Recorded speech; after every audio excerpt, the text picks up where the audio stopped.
Qu'est-ce qu'un contrat intelligent ou smart contract dont vient de nous parler à l'instant Valentin? En fait, c'est une sorte d'usine à confiance. Le but, c'est de pouvoir se passer de tiers de confiance.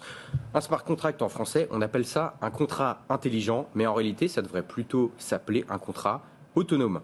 Le contrat en question n'a pas de cerveau, il n'est pas intelligent à proprement parler.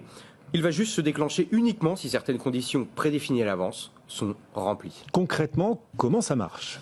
Imaginons, je suis développeur informatique. Oui. Je vais écrire un programme informatique. Ce programme, qu'est-ce que c'est? Ce sont l'ensemble des règles qui vont définir mon projet. Une fois que mon programme est écrit, je vais le graver sur la blockchain en question. Il devient alors impossible à modifier, mais il peut être consulté par n'importe qui, n'importe quand et en toute transparence. La fameuse usine à confiance dont vous parliez, inviolable et transparente. Est-ce qu'on peut illustrer ça à travers, un exemple?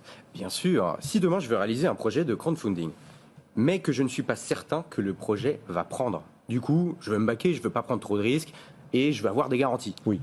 Dans mon smart contract, je vais pouvoir stipuler que si mon projet ne décolle pas à plus de 1000 euros, dans le mois qui vient, il sera annulé. Si on dépasse cette somme dans le temps imparti, l'argent sera versé au gestionnaire du projet. Et dans le cas contraire, les souscripteurs seront intégralement remboursés. Quels sont, les avantages des smart contracts? Sécuriser un accord entre deux parties, ou davantage, grâce à la transparence et à l'immuabilité de la blockchain. Ça garantit la force obligatoire des contrats, non plus par le droit, mais directement par le code informatique. Les conditions sont très clairement fixées, l'interprétation du code est sans équivoque, contrairement à l'interprétation humaine qui laisse toujours place à la négociation ou à la découverte d'un vide juridique.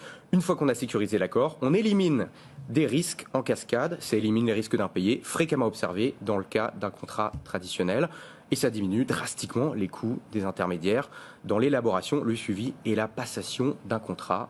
En clair, plus besoin de notaire, d'avocat, la blockchain les remplace en partie. Et donc les smart